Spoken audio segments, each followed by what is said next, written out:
సన్నివేశం. నేను March April నెలలో ఇంగ్లాండ్ దేశం వెళ్ళాను. ఒక ఊరు వెళ్ళాను. ఆ ఊరి పేరు బాన్స్లే. ఆ ఊర్లో ఒక మిషనరీ పుట్టి పెద్దయి చైనా దేశం వెళ్ళి గొప్ప పరిచయం చేశాడు. ఆయన పేరు హడ్సన్ టైలర్ ఆయన పేరు. ఆయన చైనా వెళ్ళి పరిచయం చేసి మళ్ళీ వెనక్కి వచ్చాడు. ఆ ఊరికి వచ్చి 5 చర్చిల్లో యవనస్తులకి మీటింగులు పెట్టి మాట్లాడాడు. చైనా గురించి మాట్లాడి, చైనాలో పరిచయం చేయడానికి యవనస్తులు కావాలి, ఎవరు వస్తారు అని అడిగాడు. మొదటి మీటింగ్లో ఒక ఆయన చెయ్యెత్తాడు. దా నీతో మాట్లాడతానన్నాడు. మాట్లాడి నువ్వు పనికిరావు ఆయన పంపించేశాడు.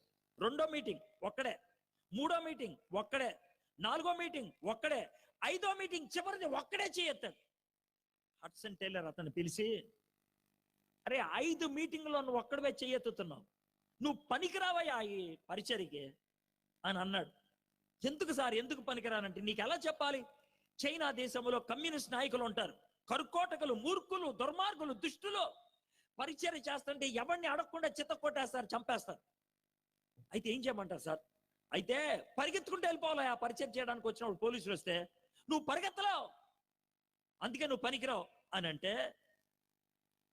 అతను అంటాడు, సార్ నాకు 2 కాళ్ళు ఉండేవి సార్ 19 ఏళ్ళ దాకా. యాక్సిడెంట్ అయింది, ఒక కాలు ఇరిగిపోయింది, ఒక్కొక్క కాలే ఉంది. కరెక్టే, మీరు అన్నట్లు నేను పరిగెత్తలేను, నేను పరిగెట్టుకుంటే పారిపోలేను. కానీ ఒక్క మాట చెప్పమంటారా? ఇంగ్లాండ్ దేశం నుంచి చైనా దేశానికి 1000 కిలోమీటర్ల ప్రయాణం చేసేది పారిపోవటానికి కాదు సార్. 1000 కిలోమీటర్ల ప్రయాణం చేసి అక్కడికి వెళ్ళేది పారిపోవటానికి కాదు సార్, పట్టుబట్టడానికి. దేవుడు నన్ను అక్కడికి తీసుకెళ్ళి పారిపో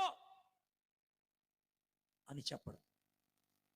తప్పించగలిగితే తప్పిస్తాడు, చచ్చిపోతే చచ్చిపోతాను. నేను పారిపోను సార్, పారిపోవటానికి వెళ్ళట్లేదు. సరే, బాగా చెప్పావు జవాబు. ఇంకొక క్వశ్చన్, మరి ఎవ్వరు ఎత్తట్లేదు, నువ్వెందుకు ఎత్తున్నావు ఒక్కడవే చెయ్య? సార్ మీరు విషయం గమనించారా? ప్రతిసారి ఎవరెళ్తారు అని 5-6 సార్లు మీరు అడిగేదాకా నేను చెయ్యి ఎత్తట్లేదు. అవును, ఎత్తట్లేదు, చెప్పర్లో ఎత్తుతున్నావు. ఎందుకు ఎత్తుతున్నాను తెలుసు సార్? 2 కాళ్ళు ఉన్నవాడు ఎవడైనా ఎత్తుతాడేమో అని చూస్తున్నాను సార్. 2 కాళ్ళు ఉన్న ఎవడ ఎత్తట్లేదు, అందుకే 1 కాలు ఉంది కదా నాకు, నేను ఎత్తుతున్నాను సార్.